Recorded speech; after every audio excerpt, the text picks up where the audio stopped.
हाय दोस्तों, आज हम एंटीसिपेटरी बेल के बारे में जानेंगे। तो आप देख सकते हैं सबसे पहले जो धाराएं हैं, किन धाराओं में एंटीसिपेटरी बेल है। अगर इस तरीके का आपके पास कोई मुकदमा आता है तो उसमें आप भी एंटीसिपेटरी बेल आराम से लिख सकते हैं। तो जो धाराएं हैं 498 है, 504, 506, 420, 467, 468, 471 जो आईपीसी की धाराएं हैं, और 3/4 दहेज प्रतिषेध अधिनियम डीपी एक्ट है, उसकी यहाँ थाना और जिला लिखा हुआ है। तो ये एक बेल ऑर्डर है, इससे मैं आपको समझा सकता हूँ। पूरी घटना आराम से आप समझ सकते हैं। पूरा वीडियो देख लेंगे तो आप बेल लिखना भी सीख जाएंगे और एंटीसिपेटरी बेल के बारे में जान जाएंगे।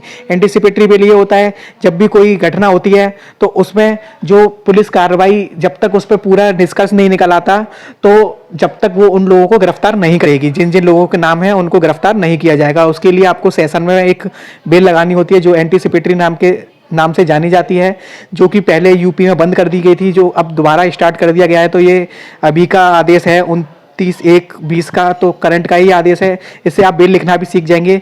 तो प्रार्थी अभियुक्त, अब मैं किसी के नाम नहीं पढ़ूंगा, प्रार्थी अभियुक्त की ओर से मुकदमा नंबर जो नंबर है, धारा जो धाराएं ये आप पढ़ सकते हैं। मैं इसको अपलोड कर दूंगा, आप देख सकते हैं। ये सारे एक्ट हैं के अंतर्गत अग्रिम जमानत प्रार्थना पत्र धारा 338 दंड प्रक्रिया संहिता प्रस्तुत किया गया। तो इससे आप समझ सकते हैं जो एंटीसिपेटरी बेल का जो एप्लीकेशन है वो 438 सीआरपीसी के अंतर्गत कोर्ट में दिया जाता है। अभियुक्त की विद्वान अधिवक्ता तथा अभियोजन की ओर से जिला सहायक उपस्थित हैं, उभय पक्षों को सुना। अब इसमें दोनों पक्षों ने अपने क्या क्या फैक्ट रखे और मैं समझाता जाऊंगा। आपने अगर बेल के वीडियो देखे होंगे, मैं किस प्रकार से जमानत प्रार्थना पत्र लिखा जाता है, मैं वो भी फैक्ट आप मैं बताता जाऊंगा। तो इसमें कैसे लिखे होंगे, अभियुक्त की ओर से अग्रिम जमानत प्रार्थना पत्र, जैसे हम अपने बेल में लिखते हैं एप्लीकेशन फॉर एंटीसिपेटरी बेल। तो यह कथन किया गया कि अभियुक्त को उक्त मुकदमे में झूठा फंसाया गया है। तो इसमें जो पहला पैरा होगा वह आप समझ सकते हैं, वही है कि अभियुक्त को झूठा फंसा गया है। प्रार्थी उक्त एफआईआर कर्ता का देवर है तथा अपना अलग कार्य करता है। प्रार्थी की एक कंपनी कंसल्टेंसी फर्म है जो 2011 में पंजीकृत है। प्रार्थी एक शादीशुदा व्यक्ति है तथा अलग मकान जो इसका एड्रेस है में निवास करता है। इसमें संबंधित बैनामे की प्रति बिजली अग्रिम जमानत प्रार्थना पत्र के साथ संलग्न है। बादनी का अपने पति से काफ़ी समय से विवाद चल रहा है।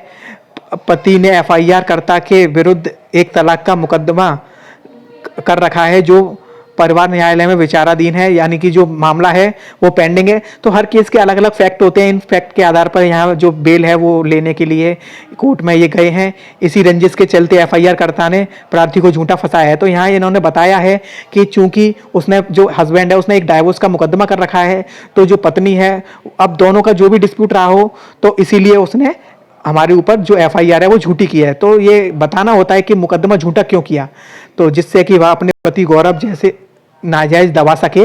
इसीलिए एफआईआर कर्ता ने प्रार्थी के माता पिता बहन भाई मुकदमे में झूठा नाम दर्ज कराया है, जबकि प्रार्थी उसके परिवारीजन किसी भी दहेज की मांग, गाली गलौज, मारपीट नहीं की है। प्रार्थी द्वारा कभी कोई फर्जी दस्तावेज आदि तैयार नहीं किए गए हैं, ना ही एफआईआर कर्ता से कोई हस्ताक्षर आदि कराए गए हैं। चूंकि आपने देखा होगा इसमें 420, 467, तो ये उसी की धाराएं हैं। अब इसकी जो एफआईआर है उसे देखकर और कंफर्म हो पाएगा कि मुकदमा क्या था। लेकिन आगे जो सरकारी पक्ष है, जो सरकारी अभियोजन पक्ष है, उसने क्या फैक्ट दिए हैं, उससे हम आगे की मुकदमे को जान सकते हैं। ना ही कोई धोखाधड़ी करी गई है। अभियोजन की तरफ से जो फैक्ट हैं उससे जमानत का विरोध किया गया। प्रस्तुत प्रकरण में मुकदमे की वादनी एवं अभियुक्त के भाई जो आपस में पति पत्नी के मध्य धारा 13 हिंदू मध्य, यानी कि जो डाइवोर्स है 13 के अंतर्गत मुकदमा परिवार न्यायालय में विचाराधीन है तथा अब तक की जांच में विवेचक द्वारा कोई ऐसा प्रमाण पत्र एकत्रित नहीं किया गया जिससे अभियुक्त द्वारा धोखाधड़ी किए जाने का प्रमाण हो। उपयुक्त परिस्थितियों में तर्कों के अवलोकन में बिना गुण दोष पर मत व्यक्त किए प्रार्थी अभियुक्त अग्रिम जमानत प्रार्थना पत्र स्वीकार किए जाने योग्य है। तो दोस्तों, आपने जैसा कि देखा, उन्होंने दोनों पक्ष ने अपने फैक्ट रखे और इसके बाद जो दूसरा पक्ष है उसको जो एंटीसिपेटरी बेल है वो मिल चुकी है। अब आदेश, चूंकि अब उसमें कोर्ट अपना आदेश देता है।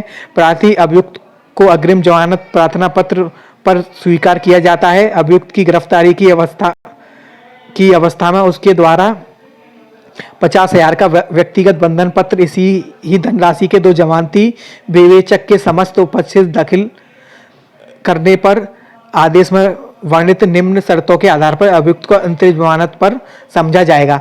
यानी कि जो उसकी एंटीसिपेटरी बेल है उसमें 50-50 हजार के जो 2 जमानती लगेंगे और 50 का उसका जो पर्सनल पीवी लगेगा। और जो आप आगे की ये शर्तें पढ़ सकते हैं, तो मैं यह कि आवेदक किसी पुलिस अधिकारी द्वारा जैसा चाहे जब अपेक्षा की जाए पूछताछ किए जाने। तो ये कुछ शर्तें होती हैं कि वो मदद करेगा, किसी भी प्रकार से कोई सबूत नष्ट नहीं करेगा और जो भी अपनी तरफ से जब भी उसको बुलाया जाए उसमें पूरी मदद करेगा कोर्ट में। तो दोस्तों, अगर आपने ये पूरा वीडियो देखा होगा तो आप समझ सकते हैं एंटीसिपेटरी बेल क्या होती है। अगर वीडियो अच्छा लगे तो मेरे को कमेंट करके आप बता सकते हैं। इसी प्रकार के मैं और वीडियो बनाऊंगा हर विषय पर। ये चूंकि आपने देखा होगा 498 का है, इसी तरीके से और टॉपिक पर बनाऊंगा। अगर वीडियो अच्छा लगे तो एक अच्छा सा लाइक दे दीजिएगा और पूरा वीडियो देखने के लिए धन्यवाद। और चैनल पर पहली बार आए हैं तो आप सब्सक्राइब कर सकते हैं।